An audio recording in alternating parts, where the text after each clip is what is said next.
할렐루야. 오늘 예배에 나오신 여러분들을 사랑하고 환영합니다. 옆에 계신 분들에게 오늘은 이렇게 인사했으면 좋겠습니다. 서로 사랑으로 세워갑시다. 서로 사랑으로 세워갑시다.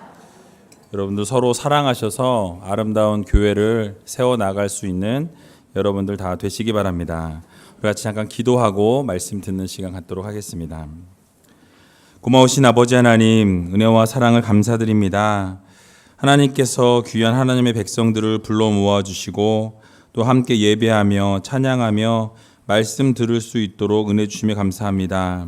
아버지 하나님, 교회를 더욱더 사랑하며 서로 사랑으로 세워나아가는 아름다운 교회 될 수 있도록 하나님 인도하여 주시옵소서. 서로 섬기며 나아가게 해주시고 하나님께서 이루실 일들을 기대하며 아름답게 나아가는 귀한 하나님의 백성들 될 수 있도록 하나님 함께하여 주시옵소서. 모든 것 주님 앞에 감사드리오며 이 모든 말씀 예수님의 이름으로 기도하옵나이다. 아멘. 목소리가 조금 쉬었죠, 그렇죠? 아니 괜찮으세요? 쉬었는데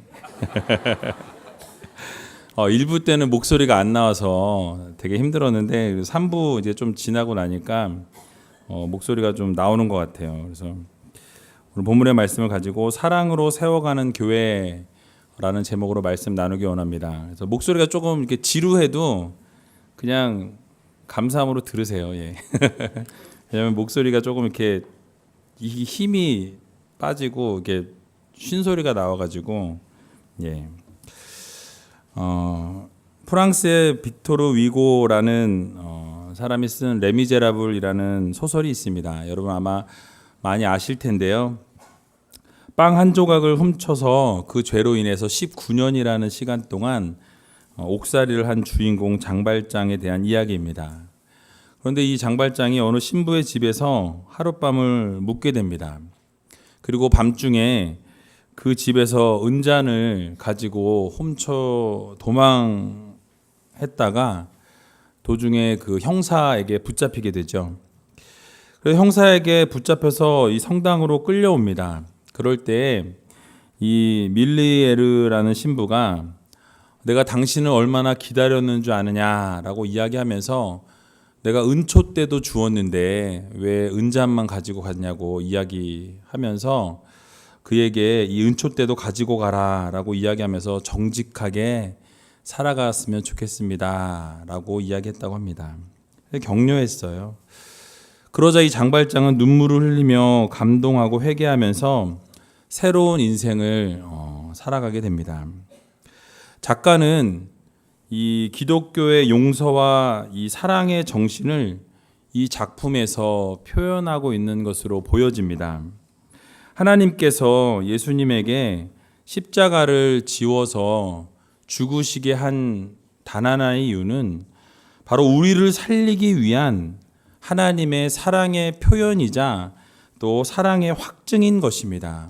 여러분들을 너무너무 사랑하셔서 하나님께서 독생자 예수 그리스도를 이 땅 가운데 보내시고 물과 피를 다 흘리시기까지 사랑하신 그 사랑의 확증을 여러분들 모두 믿으시기 바랍니다. 그래서 로마서 5장 8절에 보면 이렇게 말씀하고 있어요. 우리가 아직 죄인 되었을 때에 그리스도께서 우리를 위하여 죽으심으로 하나님께서 우리에게 대한 자기의 사랑을 확증하셨느니라. 아멘. 주님께서 여러분들을 예수 그리스도의 자녀가 되어서 십자가에 죽으신 것이 아니라 여러분들이 죄인이 되어 있을 그 순간에도 여러분들이 하나님을 믿지 않은 그 순간에도 하나님께서는 여러분들을 사랑하셔서 예수 그리스도를 십자가에 달려 죽으시게 하셨다라는 말씀인 것입니다. 여러분들이 예수를 믿었기 때문에 구원 주신 것이 아니라 여러분들이 믿지 않는 그 순간에도 죄인이 되어 있을 그 순간에도 하나님께서 예수님을 이 땅 가운데 보내셨다라는 거예요. 이유가 무엇입니까? 바로 여러분들을 사랑하시기 때문에, 그리고 그 사랑을 확증하시기 위해서 예수 그리스도를 보내셨다라는 말씀입니다. 결국 예수님의 십자가의 사랑으로 나타난 결과는 하나님과 무너졌던 모든 관계가, 하나님과 사람과의 무너졌던 모든 관계가 회복되어졌다라는 거예요. 주님의 십자가로 인해서 여러분과 갈라졌던, 하나님과 그 죄의 문제로 갈라졌던 모든 것들이 회복되어졌다는 사실을 여러분 믿으시기 바랍니다. 또 사람과 사람과의 관계도 역시 하나님께서 예수 그리스도를 통해서 죄의 문제를 해결해 주셨기 때문에 사람과의 모든 관계의 문제들도 하나님께서 회복시켜 주셨음을 여러분 믿으시기 바랍니다. 그래서 우리가 하나님과 함께하는 사람, 예수 그리스도와 함께하는 사람은 사랑의 관계가 이루어지었음을 여러분 믿으시기 바랍니다. 결국 예수님을 믿는 공동체인 이 교회는 예수님의 십자가의 사랑을 믿고 또 그 사랑을 서로 실천함으로 서로 돕고 또 이해하고 감싸주고 안아줄 수 있는 그런 귀한 공동체가 되어야 한다는 것입니다. 서로 때로는 다른 생각을 가지고 있을 수 있습니다. 또 때로는 다른 마음과 다른 배경을 가진 사람들이 모인 곳이 바로 교회입니다. 그러나 결국 교회는 예수 그리스도의 사랑으로 든든히 세워져 나아가야 하는 공동체임을 여러분 기억하시기 바랍니다. 그런데 오늘날 수많은 교회들이 사랑으로 섬기지 못하고 서로 헐뜯고 또 서로 좋지 않은 것들을 들추어내면서 서로 욕하고 싸우는 일들이 교회 안에서 비일비재하게 일어난다라는 것이에요. 그러다 보니까 많은 불신자들이 교회를 보면서 손가락질하게 됩니다. 그리고 교회 안에 정말 사랑이 있느냐라고 우리들에게 반문하는 것을 보게 됩니다. 그러나 우리 우이제일교회 안에는 이러한 손가락질을 받는 그런 일이 없고 정말 당당하고 아름다운 사랑이 넘치는 교회의 성도님들이 다 되시기 바랍니다. 그래서 우리 스스로 서로 화목하고 또 서로 섬겨주고 또 이해해주고 감싸줄 수 있는 여러분들이 되시기를 바랍니다. 그래서 이를 위해서 스스로 우리가 얼마나 많은 사랑을 실천하고 또 노력하고 있는지, 또 서로 사랑으로 감싸 안아주고 기도하며 눈물 흘리고 있는지 여러분 자신을 한번 돌아보는 귀한 시간 되시기 바랍니다. 또 혹시 그렇게 하고 있지 못하다라고 한다면 여러분 자신을 돌아보시고 오늘부터라도 사랑으로 섬기며 나아갈 수 있는 귀한 우이제일교회 성도님들 다 되시기 바랍니다. 그렇다면 오늘 본문 말씀을 통해서 5가지로 사랑으로 세워가는 교회를 이루기 위한 방법을 구체적으로 함께 생각해 보기를 원합니다. 5가지라고 얘기하니까 조금 놀라시는 것 같아요. 근데 원고는 똑같습니다. 6장 반 준비했어요. 첫 번째로는 사랑으로 세워가는 교회를 이루기 위해서는 거짓을 버려야 합니다. 우리 함께 따라해 보겠습니다. 거짓을 버려야 합니다. 오늘 본문 9절에 보면 이렇게 말씀합니다. 사랑엔 거짓이 없나니 악을 미워하고 선에 속하라 라고 말씀하고 있습니다. 여러분 그렇습니다. 사랑으로 하나 된 공동체 안에는 거짓이 없어야 돼요. 거짓이 그 안에 있어서는 안 된다라고 말씀하고 있습니다. 사랑은 진실을 바탕으로 합니다. 정직을 바탕으로 사랑이 이루어진다라는 사실을 여러분 기억하시기 바랍니다. 거짓은요, 모든 관계를 무너뜨려요. 거짓말은 공동체를 파괴하는 역할을 합니다. 그래서 아름다운 공동체, 사랑으로 세워지는 공동체를 이루기 위해서는 오늘 말씀에 말씀하고 있는 것과 같이 거짓을 버리고 진실과 정직한 공동체가 되어야 함을 여러분 믿으시기 바랍니다. 그런데 어둠의 세력들은요, 계속해서 거짓말하고 어떻게든 속여서 우리가 함께 사랑으로 하나 된 공동체를 이루지 못하게 한다는 것입니다. 어떻게든 우리가 쓰러지고 넘어지게 하고 거짓말하고 속여서 사랑의 공동체가 되지 못하게 하는 것이 바로 어둠의 세력들의 전략입니다. 그런데 요한복음 8장 44절에 보면 이렇게 말씀합니다. 너희는 너희 아비 마귀에게서 났으니 너희 아비의 욕심을 너희도 행하고자 하느니라. 저는 처음부터 살인한 자요 진리가 그 속에 없으므로 진리에 서지 못하고 거짓을 말할 때마다 제거하나니 이는 저가 거짓말장이요 거짓의 아비가 되었음이니라 라고 말씀하고 있습니다. 여러분, 무엇이라고 말씀합니까? 마귀는 처음부터 살인한 자라고 말씀하고 있습니다. 마귀는 처음부터 거짓말하는 자라고 말씀하고 있습니다. 또 그 거짓의 아비라고 표현해주고 있습니다. 늘 하는 것마다 거짓말이고 하는 것마다 속이는 일이 바로 마귀가 하는 일들이라는 거예요. 그래서 그들이 하는 것이 늘 거짓이고 행하는 것도 거짓이고 늘 속이는 일을 하면서 교회 공동체가 흩어지도록, 교회 공동체가 무너지도록 하는 역할을 하는 것이 바로 마귀의 역할입니다. 그래서 어떻게든 화목을 깨트리고 어떻게든 서로 헐뜯고 문제가 생기게 만드는 역할을 하는 것을 마귀가 하는 것이라고 여러분 생각하셔야 된다는 거예요. 그래서 교회를 하고 사랑으로 교회를 세워 나아갈 때 비방의 말을 하거나 헐뜯는 말을 하거나 서로 무시하거나 막말하는 것은 바로 거짓의 아비인 마귀가 행하는 것이라는 것을 여러분 기억하시기 바랍니다. 그래서 우리가 말을 조심하셔야 돼요. 입을 조심하셔야 합니다. 교회는 사랑으로 세워 나가야 합니다. 교회는 서로 섬겨주고 사랑으로 감싸주어야만이 이 교회가 사랑으로 세워 나갈 수가 있다라는 거예요. 부족한 것이 있어도 감싸주어야 합니다. 마음에 안 드는 것이 있어도 품어주는 것이 교회입니다. 교회 안에서 정말로 서로 품어주고 이해해주고 감싸주며 나아갈 때 이 교회가 사랑으로 세워질 수 있는 거예요.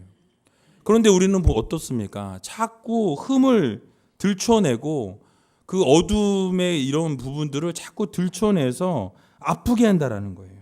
어떻게든 쓰러지고 하고 넘어지게 한다라는 것입니다. 교회 안에서 위장된 거짓말 중에 가장 큰 것이 무엇이냐면 나는 잘하는데 저 사람이 잘못해가지고 우리 교회가 이 모양 이 꼴이라고 이야기한다라는 거예요. 그런데 여러분, 그 밑바탕에는 어떤 것이 있습니까? 바로 사람들을 무시하는 거예요. 내려다보는 거예요. 깎아내리는 것입니다. 나는 다 잘하는데 저 사람이 잘못해서 이렇게 되었다라는 것. 그럼 하나님은 그렇게 생각하지 않으신다라는 것입니다.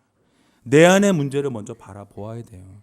내 안에 어떤 것이 문제가 있는가? 내가 무엇을 잘못하고 있는가? 하나님 앞에서 바른 모습으로 서 있는가? 먼저 바라볼 수 있는 여러분들 되시기 바랍니다. 그래서 하나님께서는요, 거짓말을 아주 싫어하세요. 거짓말하는 것을 아주 미워하십니다. 시편 101편 7절에 보니까 이렇게 말씀하고 있어요. 거짓 행하는 자가 내 집안에 거하지 못하며 거짓말하는 자가 내 목전에 서지 못하리로다 라고 말씀하고 있습니다. 무슨 말씀입니까? 하나님의 전에서 내 집안에서 성전 안에서 거짓 행하는 거 하나님 볼 수 없으시다라는 거예요. 또 거짓말하는 자가 내 목전에도 서지 못하게 하겠다 하나님 말씀하고 있는 것입니다. 그래서 하나님께서는요, 거짓을 미워하시고 거짓을 싫어하시기 때문에 거짓말하는 자가 성전 안에 있는 것을 기뻐하지 않는다라고 말씀하고 있어요. 또 그 거짓말하는 자들이 하나님의 목전에 서는 것도 원하시지 않는다라고 말씀하고 있습니다. 또한 잠언 19장 9절에도 보면 이렇게 말씀합니다.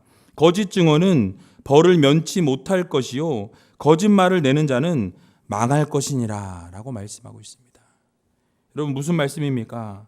바로 거짓말하는 것은 하나님께서 벌하신다라는 거예요. 그 행위에 대해서 심판하신다라고 말씀하고 있습니다. 결국 심판하셔서 망하게 하신다라고 말씀하고 있는 거예요. 그러므로 우리 성도들은 모든 거짓말을 버려야 합니다. 거짓으로 교회의 질서를 깨트려서는 하나님이 그대로 두시지 않는다라는 거예요. 그러므로 우리는 결국 사랑으로 세워 아름다운 교회를 이루어내야 합니다. 작은 거짓말이라도 하나님은 기뻐하시지 않는다라는 사실을 여러분 모두 기억하시기 바랍니다. 그래서 악을 미워하고 선을 행하는 교회가 되라고 말씀하고 계세요. 악은 모양이라도 버려야 하고 작은 악이라도 작은 거짓말이라도 하나님 앞에서 하는 것은 하나님께서 벌하신다라는 것, 심판하신다라는 것 여러분 기억하시고 우리 모두 사랑을 실천하고 선을 행하는 귀한 우이제일교회 성도님들 다 되시길 주님의 이름으로 간절히 축원드립니다. 두 번째로는 사랑으로 세워가는 교회를 이루기 위해서는 형제를 사랑하고 서로 우애하고 서로 먼저 존경해야 합니다. 우리 같이 한번 따라해 보겠습니다. 형제를 사랑하고 서로 우애하고 서로 먼저 존경해야 합니다.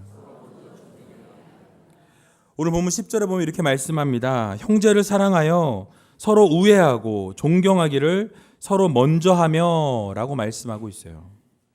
자, 이 본문에서 말씀하고 있는 형제라는 이 단어는 혈연으로 묶여진 형제가 라기보다는 오히려 주 예수 그리스도 안에서 예수의 피로 묶여진 성도들을 의미합니다. 그래서 주님을 믿는 하나님의 귀한 백성들을 형제 자매라 부르고 있는 거예요.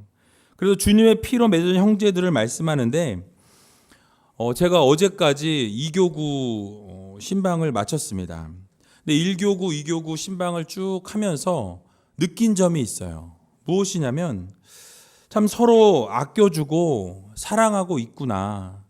서로 정말로 위해서 기도하고 눈물 흘려주는 공동체이구나라는 생각을 했습니다. 서로 찬양을 어떤 찬양을 좋아하시는지 다 알고요.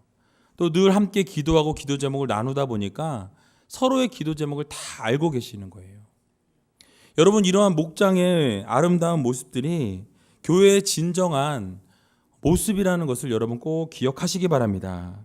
그래서 함께 아껴주고 사랑해주고 함께 아플 때는 눈물 흘려주고 아파해 줄 수 있는, 또 손을 잡아주고 위로해 줄 수 있는 그런 교회 공동체 식구들 다 되시기 바랍니다. 대신방 때에만 함께 기도하고 안아주는 공동체가 아니라 매일매일 삶 가운데 혹시 힘든 것이 있으면 위로해 주고 또 사랑해 줄 수 있는 교회가 되어야 합니다. 또 뿐만 아니라 오늘 말씀해 보니까 서로 존경하라라고 말씀하고 있어요. 이 존경하라라는 이 말씀은 겸손하게 나를 낮추는 것입니다. 상대방을 높여주고 상대방을 존귀하게 여기고 상대방을 정말로 이렇게 좋게 여기는, 낮게 여기는 그러한 것을 존경이라고 표현합니다. 그런데 중요한 것이 무엇이냐면, 중요한 포인트가요, 바로 일방적인 사랑과 우애와 존경이 아니라는 거예요. 쌍방간의 사랑과 우애와 존경이라고 표현하고 있습니다. 왜냐하면 오늘 본문 보니까요, 형제를 사랑하여 서로 우애하고 존경하기를 서로 먼저 하라고 말씀합니다. 서로라는 단어가 반복되고 있어요. 그것은 무엇입니까? 나 혼자서 존경하고 나 혼자 우애하고 나 혼자 사랑한다는 게 아니에요. 쌍방간에 내가 사랑해주고 상대방도 나를 사랑해주고 내가 그를 인정해주고 그도 나를 인정해주고 내가 그를 존경하면 그 사람도 나를 존경해주는 그런 아름다운 목장의 모습, 아름다운 교회의 모습이 되어야 한다는 것입니다. 내가 좀 나보다 잘났다고 해서, 또 내가 남보다 더 부하다고 해서, 내가 남보다 좀 아는 것이 많다고 해서 나를 드러내고 남을 무시하는 것이 아니라 서로 이해하고 나를 낮추고 남을 존경하면서 겸손함으로 나아가는 것, 그것을 하나님께서 이루시기를 원하신다는 것입니다. 그래서 나를 낮추고 남을 세워주고 존경하는 삶이 바로 사랑하는 교회를, 사랑으로 세워가는 교회를 만들어갈 수 있는 것입니다. 그러므로 오늘 이 시간, 또 여러분들이 한 주간을 살아가면서 교회 공동체 일원들을 한 분 한 분 겸손으로 섬겨 나아가시고 서로 사랑으로 감싸줄 수 있는 저와 여러분들 다 되시길 주님의 이름으로 간절히 축원드립니다. 세 번째로는 사랑으로 세워가는 교회를 이루기 위해서는 주를 섬기는데 열심을 내야 합니다. 함께 따라해 보겠습니다. 주를 섬기는데 열심을 내야 합니다. 오늘 본문 11절에 보니까 이렇게 말씀하고 있습니다. 부지런하여 게으르지 말고 열심을 품고 주를 섬기라 라고 말씀하고 있습니다. 바로 게으르지 아니하고 열심을 품고 주를 섬기게 되면 결국 주님을 섬기고 열심히 믿는 생활하는 것을 통해서 교회가 아름답게 세워져 나간다는 것을 우리들에게 교훈해 주고 있습니다. 뿐만 아니라 주님을 섬기는 일에 열정과 최선을 다할 때 사랑의 근원이 되어주시는 주님께서 우리들에게 엄청난 사랑을 또 부어주시고 그 사랑으로 교회를 세워나갈 수 있음을 여러분 믿으시기 바랍니다. 그래서 예수님을 열심히 섬기고 정말 주님을 열심히 사랑하는 분들 가운데 사랑이 넘치지 않는 분을 제가 본 적이 없어요. 교회를 정말 열심히 사랑하고 교회를 막 열심히 섬기는 사람들 가운데 사랑이 없는 분들을 제가 찾아보지 못한 적이 없다라는 거예요. 늘 사랑이 넘치시는 거예요. 교회를 열심히 섬기는 분들은 그 안에 사랑이 엄청나게 넘쳐난다라는 것입니다. 그러므로 우리가 열정으로 주님을 섬기시고 열심으로 하나님을 바라보시는 성도들은 예수님께서 사랑으로 섬기시는 것과 같이 동일하게 많은 사람들을 섬겨 나갈 수 있기를 바랍니다. 이러한 섬김을 통해서 사랑으로 교회가 아름답게 세워져 나간다라는 것을 여러분 모두 기억하시기 바랍니다. 그래서 마찬가지로 교회를 사랑으로 세워 나가기 위해서는 주님을 먼저 섬기는 것이 선행되어야 된다는 거예요. 우리가 주님을 열심히 섬겨 나갈 때, 부지런히 섬겨 나갈 때 결국 교회도 사랑으로 세워져 나갈 수 있는 것입니다. 주님을 섬기고 사랑하는 일에 열심히 내지 못하다 보면 어떻게 주님을 섬기지 못하는 사람이 열심히 사람들을 섬기겠습니까? 섬길 수 없다라는 거예요. 또 하나님께서 기회 주실 때 열심을 내어서 교회를 섬기면 하나님께서 모든 것들을 갚아주신다라는 사실을 여러분 모두 기억하시기 바랍니다. 그래서 게으르지 말고 부지런하게 열심을 가지고 하나님을 섬김으로 하나님께 칭찬받고 하나님께 인정받는 여러분들 다 되시기 바랍니다. 그래서 말라기서 3장 17절과 18절에 보면 이렇게 말씀합니다. 만군의 여호와가 이르노라 내가 나의 정한 날에 그들로 나의 특별한 소유를 삼을 것이요 또 사람이 자기를 섬기는 아들을 아낌같이 내가 그들을 아끼리니 그때 너희가 돌아와서 의인과 악인이며 하나님을 섬기는 자와 섬기지 아니하는 자를 분별하리라 라고 말씀하고 있습니다. 무엇입니까? 바로 하나님을 바르게 섬기는 자들을 하나님께서 분별하신다라고 말씀하고 있어요. 바로 의인과 악인을 분별하는 것과 같이 하나님을 바르게 섬기는 자와 섬기지 아니하는 자를 분별하셔서 하나님이 뭐라고 칭하시냐면 바로 하나님께서 나의 특별한 소유를 삼으시겠다라고 말씀하고 있습니다. 바로 하나님을 바르게 섬기는 자들을 하나님께서 충성된 종이라 일컬어 주실 뿐만 아니라 특별한 소유로 여러분들을 삼아 주신다라는 거예요. 열심히 하나님을 섬기시는 자들에게 하나님께서 이렇게 특별한 소유로 삼아 주신다는 이 약속을 여러분 믿으시고 열심히 하나님을 섬기심으로 하나님으로부터 특별한 나의 소유다라고 칭함을 받으시는 귀한 우이제일교회 성도님들 다 되시길 주님의 이름으로 간절히 축원드립니다. 네 번째로는 사랑으로 세워가는 교회를 이루기 위해서는 소망 중에 즐거워하며 환난 중에 참으며 기도해야 합니다. 우리 함께 따라해 보겠습니다. 소망 중에 즐거워하며 환난 중에 참으며 기도해야 합니다. 아멘. 여러분 본문 12절에 보니까 이렇게 말씀합니다. 소망 중에 즐거워하며 환난 중에 참으며 기도에 항상 힘쓰며 라고 말씀하고 있어요. 이 말씀을 가만히 살펴보면 두 개의 세트로 되어져 있는 것을 볼 수 있습니다. 한 세트는 무엇이냐면 소망과 즐거움이라는 세트예요. 또 다른 한 세트는 무엇이냐면 환난과 기도로 묶여진다는 것입니다. 여러분 이 말씀은 무엇이냐면 바로 우리가 예수 그리스도로 말미암아서 소망을 바라보게 되면 오직 예수 그리스도를 나의 구주로 영접하고 살아갈 때 하나님께서 구원의 놀라운 은혜를 주신다는 거예요. 그러면 우리가 그 구원의 능력을 바라보았으니 여러분 우리 어떻게 살아가겠습니까? 즐거움으로 살아갈 수밖에 없다라는 거예요. 하나님의 놀라우신 능력과 여러분 구원해 주신 그 하나님의 놀라우신 섭리를 바라볼 때 우리는 즐거워하고 기뻐할 수밖에 없다라는 말씀입니다. 그래서 우리가 예수를 시인하고 믿음으로 구원을 얻게 될 때 우리의 입술에는 찬양이 끊이지 아니하고 구원의 감격과 감사가 넘쳐나게 됨을 우리가 고백할 수밖에 없다라는 사실입니다. 저희가 3주 동안 계속해서 찬양을 주는 완전합니다라는 찬양을 올려드렸어요. 근데 그 찬양 가사를 보면 우리는 매일매일 쓰러집니다. 우리는 넘어집니다. 우리는 하나님 연약합니다. 실수합니다. 그러나 주님의 그 완벽하심 속에, 그 하나님의 완전하심 속으로 들어가고 하나님의 그 완전하심을 믿고 의지하고 나아갈 때 우리는 놀라운 하나님의 사랑을 이룰 수 있다는 것이에요. 그리고 또한 환난 중에 참고 기도한다라고 말씀합니다. 여러분, 우리가 고난 가운데 있을 수 있습니다. 어려움 가운데 있을 수 있어요. 여러분들이 원치 않는 질병이나 힘든 일들이 우리에게 언젠가 찾아올 수 있다라는 사실이에요. 아니, 어쩌면 지금 그러한 시간들을 보내고 있는 분들도 있을 줄로 압니다. 그런데 그 환난 가운데서 우리가 기도하며 나아갈 때 하나님의 놀라우신 은혜가 일어난다라는 거예요. 기적이 일어난다라는 것입니다. 그래서 우리가 환난을 바라보고 고난을 바라보고 그 고난 앞에서 쓰러지고 넘어지는 자들이 아니라 그 고난 안에서 역사하시는 하나님, 그 고난 뒤에서 우리를 위해서 기도하시고 그 고난을 뛰어넘게 하시는 하나님의 능력을 여러분들 바라보시기 바랍니다.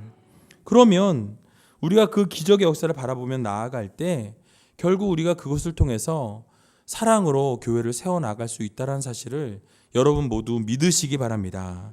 그러므로 우리 모두는 사랑으로 교회를 세워가기 위해서 어떠한 어려움과 어떤 환난과 고난이 우리 앞을 가로막을지라도 여러분 기도함으로 그 모든 것들을 승리하며 나아갈 수 있는 여러분 되시기 바랍니다. 내 앞에 환난을 바라보는 자들이 아니라 그 환난 가운데에서 역사하시는 하나님, 그 환난 뒤에서 우리를 위해 기도하시고 눈물 흘리시는 성령님의 놀라우신 은혜가 있음을 여러분 기억하시면서 온전히 회복시키시고 치유하시는 하나님을 바라보며 나아갈 때 우리는 사랑으로 교회를 세울 수 있다는 사실을 기억하면서 온전히 사랑으로 우이제일교회를 세우시는 귀한 성도님들 다 되시길 주님의 이름으로 간절히 부탁드립니다. 마지막으로 사랑으로 세워가는 교회를 이루기 위해서는 서로 공급하고 대접해야 합니다. 함께 따라해 보겠습니다. 서로 공급하고 대접해야 합니다. 오늘 본문 13절에 보면 이렇게 말씀합니다. 성도들의 쓸 것을 공급하며 손 대접하기를 힘쓰라 라고 말씀하고 있습니다. 사랑이 무엇입니까? 사랑은 주는 것입니다. 사랑은 베푸는 거예요. 또 사랑은 나누는 것입니다. 십자가의 사랑은 하나님께서 우리들에게 일방적으로 베풀어 주신 하나님의 놀라우신 사랑이에요. 예수님께서 그 몸속에 피 한 방울까지 우리를 위해서 흘려주셨다는 사실을 여러분 믿으시기 바랍니다. 성도들의 쓸 것을 오늘 본문에 보니까 공급하라고 말씀하고 있어요. 또 손 대접하기를 힘쓰라라고 말씀합니다. 바로 교회 안에서 우리가 성도들의 쓸 것을 공급해주고 또 성도들끼리 서로 대접하라는 말씀입니다. 또 믿지 않는 자들에게 손 대접하기를 힘쓰라는 것은 믿지 않는 자들, 교회 바깥에 있는 사람들에게도 하나님의 놀라우신 은혜를 서로 나누어주고 베풀어주고 대접하기를 힘쓰라라고 우리들에게 교훈하고 있는 것입니다. 그렇습니다. 성도들은 안팎으로 교회 안에서뿐만 아니라 교회 밖에서도 서로 나누고 섬기는 대접하는 일들을 해야 합니다. 내 것만 챙기고 내 밥그릇만 챙기는 것은 하나님께서 기뻐하시는 삶이 아니라는 거예요. 바로 교인들 중에서 인색하거나 절대로 나눠줄 줄 모르고 자기 것만 챙긴다고 여러분 상상해 보시기 바랍니다. 교회가 사랑으로 설 수가 없어요. 내 것만 챙기는 자들이 아니라 정말 서로 섬기고 사랑해주고 대접하고 나아갈 때 여러분 그러한 공동체를 통해서 우리 우이제일교회는 아름답게 세워져 나갈 수 있다는 사실을 여러분 믿으시기 바랍니다. 그러므로 사랑하는 우이제일교회 성도 여러분, 교회는 사랑이 있어야 든든하게 세워져 나갈 수 있습니다. 사랑이 없이는 교회가 아름답게 설 수 없다라는 사실을 여러분 모두 기억하시고 서로 사랑으로 공급하고 사랑으로 대접하시고 정말 사랑으로 섬겨 나아갈 수 있는 여러분들 다 되시기 바랍니다. 서로 늘 대접하고 필요한 것을 공급하며 나눠줄 때 놀라운 은혜가 넘쳐나고 사랑으로 교회가 세워진다는 사실을 기억하면서 오늘도 또 이번 한 주간도 서로 대접하고 섬길 수 있는 귀한 우이젤교회 성도님들 다 되시길 주님의 이름으로 간절히 축원드립니다.